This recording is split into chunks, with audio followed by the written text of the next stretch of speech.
welcome to my show. I'm Nicola. Tonight we are going to go see the new horror sequel, 28 Years Later, The Bone Temple. This horror sequel is bringing back Dr. Ian Kelson, aka Ray Fiennes. And we have Alfie Williams as Spike.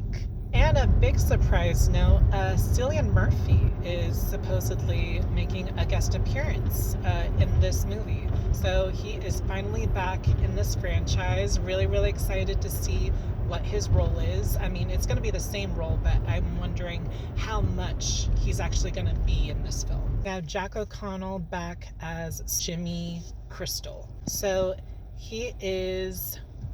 I did not know this about Jack O'Connell before, but he has been the villain in so many horror movies. That's his thing. He was a villain in Eden Lake, which I had no idea. He was the villain in that movie as a little kid. And of course, everyone is knowing him for Sinners. I did see 28 Years Later, the first one. I was somewhat it was okay for me.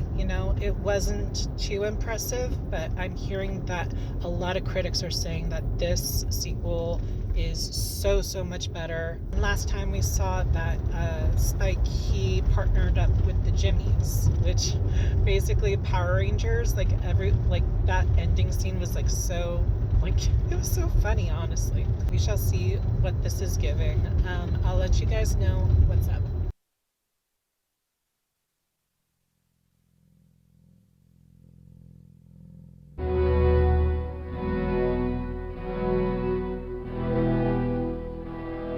Guys, we are back from watching 28 Years Later, and I would have to say, yes, this is definitely so much better than the first one. I really like how this movie shifted perspective. It was on multiple perspectives. It was on Spike's perspective with being with the Jimmies, another perspective on Dr. Ian Kelson and his perspective, and his newfound relationship with one of the zombie alphas. The actor who plays Samson, Chai Lewis Perry, damn. He is pretty much naked throughout the entire movie, along with some of the other zombies, but damn. He is looking good. He's a very sexy zombie. Definitely giving Dwayne The Rock vibes. Aside from Samson and the doctor's new friendship, he was so great. There's a dance sequence actually in the very conclusion, and for you rock fans, you get some Iron Maiden in here, so that was interesting and funny to watch. And guys, there are a few scenes that are so hard to get through and watch.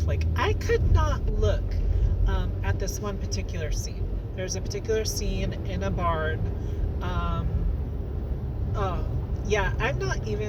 I'm not going to describe it much because I don't want to spoil it for you, but just be aware that whenever a barn starts to show up in the movie, you might not be able to handle it. It's very gory, very visually uncomfortable and disturbing to watch. Yeah, Jake Connolly, he is such a villain in this movie.